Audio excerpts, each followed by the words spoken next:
Bailey, you got all of the papers to pass everyone Yes, I do. of what we're gonna go over today? If y'all can just pass those around for me, and then we can start. And then once we end, I have one of these for everybody to sign. That's just giving your permission that I can put this online. Okay. So let's start with ASQs because that's just happening now. So I sent out the beginning of the month, so last week, I sent out the ASQs for all the parents to answer. These have been sent out at the beginning of August. And then we're gonna do them mid-year like we did last year. So everybody was sent out the actual questionnaire for their kid of how old they are. And then I also sent out like the frequently asked questions. Everybody should have these back by now. If you don't, let me know so I can send out a reminder to their parents. Okay. And then we will score them. If you need help scoring them, just let me know. Yes. I have a question. What do you do if you get back an ASQ and the answers don't match to the child? Okay, so if you get one back and they don't look right, I'll give you another one. You can do one of your own and then we'll compare them both. This is not to diagnose a kid with anything. We're just trying to get them additional support if needed. So we'll have, once we get all of them back, if they look like they're scoring in the gray or the dark area, then we'll call their parents in for a little parent-teacher conference and just go over and see if we need to just reassess them in like 2 months, or if we think they need to maybe go to early steps or child search for further evaluations. So all of these should be done pretty soon. Then we go on to TS Gold. I know everyone loves TS Gold. So I printed out the color bands for everyone. I already marked in there the kids who in your classroom, the color band that they're on. Most kids are the same color band that they were for the last go around in the fall. Only I think 1 or 2 of them have changed. So I will pass this around. So that way y'all have that. That is your copy to keep. TS Gold is due on February 13th. 13th. The 14th is on a Saturday. So for me, I have to get that in there. Make sure all your documentation is in. The more documentation you have, the better it is, because then we can see exactly where they are. If they're falling behind, if we need to give them additional support in a certain area, just make sure all documentation is in there. Okay. Let's see. Bailey, I think you have the most kids in your class, so if you need help doing that, because I know your kids being 1 don't really give you a lot of downtime. So if you need additional help finishing those, just let me know and I can schedule some time to where either I can come in there and help you with it, or if you don't have time to input your documentation in, just give me your notebook you put it all in and then I can type it all in there for you. Sounds good. So that was the TS Gold. And then I lost my paper where I was. Class, we are in January now, so what happens now? We have more class assessments. I've been checking the portal every day. Tara hasn't input anything in there for the classes yet. I checked again this morning. I know last semester we were one of the first ones to get all of our class assessments finished. So I'm hoping for our sake we can get all those done quickly and then we're done with those. P-card is coming at some point in time this month. I don't know when they're coming. They just told me they're coming in January.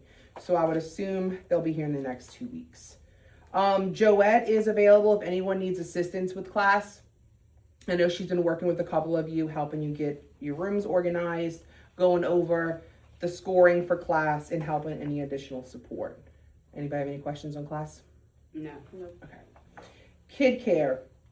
That is what we use for food program. I know some people are new and they haven't used it yet.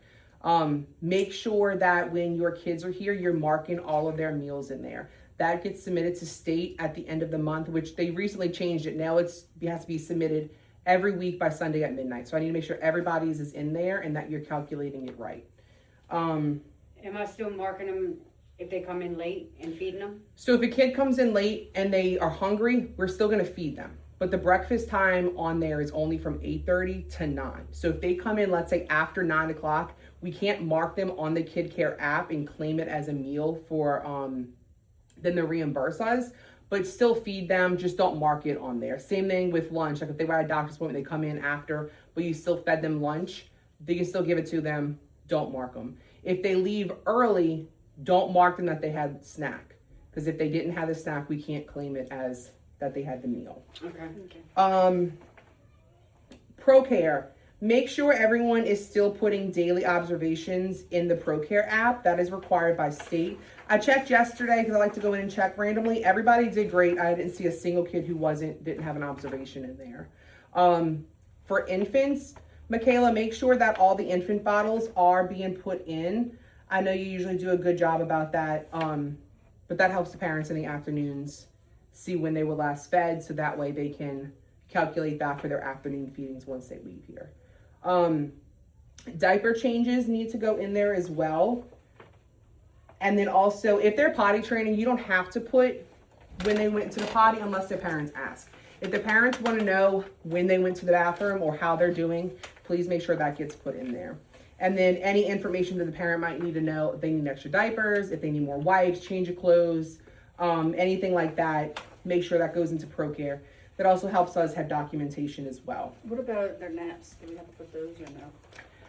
Ideally, infants, yes. Ones, I would like for the ones to have their naps in there. If it's crazy and you don't get a chance to do that, that's fine. But I would like the nap time information to be put in there. A couple of reminders to go over with everyone. Cell phones. I know everybody has been doing great with not being on them, but I have seen 1 or 2 people on the cell phone. Remember, cell phones are prohibited during clock hours. If you're clocked out for lunch and you're on your phone, that's fine. But you do have to be watching the kids and actively supervising. Actively supervising means standing up, walking around, not just sitting in one spot, engaging with the kids, making sure everyone's doing what they're supposed to. Make sure everyone is clocking in and out on time. That is very important, especially in the mornings when we are counting on people getting here for a certain time, especially for ratios. Don't forget to grab walkie-talkies from the office when you clock in. PTO. So since we're starting a new year, PTO starts over. Remember, you have to put in your PTO at least 2 weeks in advance. Obviously, stuff happens. You get sick, a doctor's appointment comes up. Just let us know so that way we can schedule someone else to come in. Uniform shirts. Everyone should have their uniform shirts. If you do not, get me some blank shirts so we can make sure that our logo gets pressed on them. And then supplies for class. Anybody have any supplies they need to replenish in their classrooms? Baby room needs some new swings. Okay, baby room. Swings. Mainly, at least one infant, like newborn. Like one small enough for the little tiny babies. Yeah. How are the bottle warmers? I know sometimes those get pretty funky after a little while. You could probably get some more. Okay, bottle warmers. And then any little toys, teethers, anything like that. I think we're good on those for right now. Okay, any burp cloths? No, we've got those. Okay. Anybody else? I could use some more clear containers, like for the toys, because if they step on it. How are those working? Were the clear containers good, or do you want like a different, like over there they have those, the red ones, but they have them in different colors. Those are really thick. Do you think the thicker ones would work?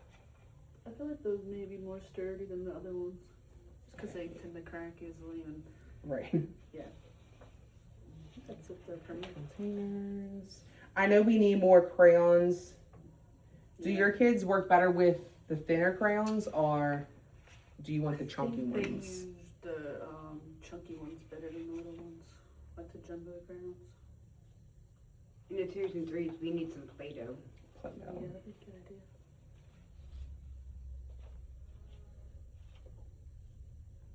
And then also we have those extra classrooms that we organized the other week. There's a whole bunch of stuff I found in there. So if you need to go in there and find some more stuff, we do have stuff in there. We have more magnet tiles on their way because I know all the kids love those.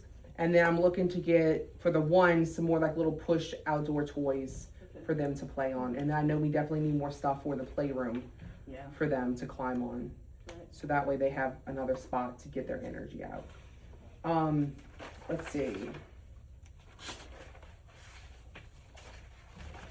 I have too many of these. Can you pass these around for me?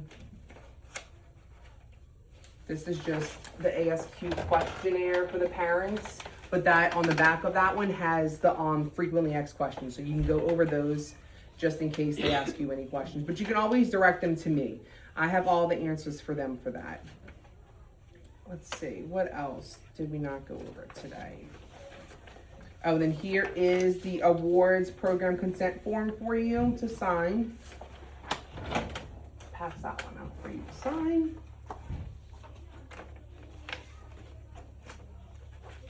And I think that is it.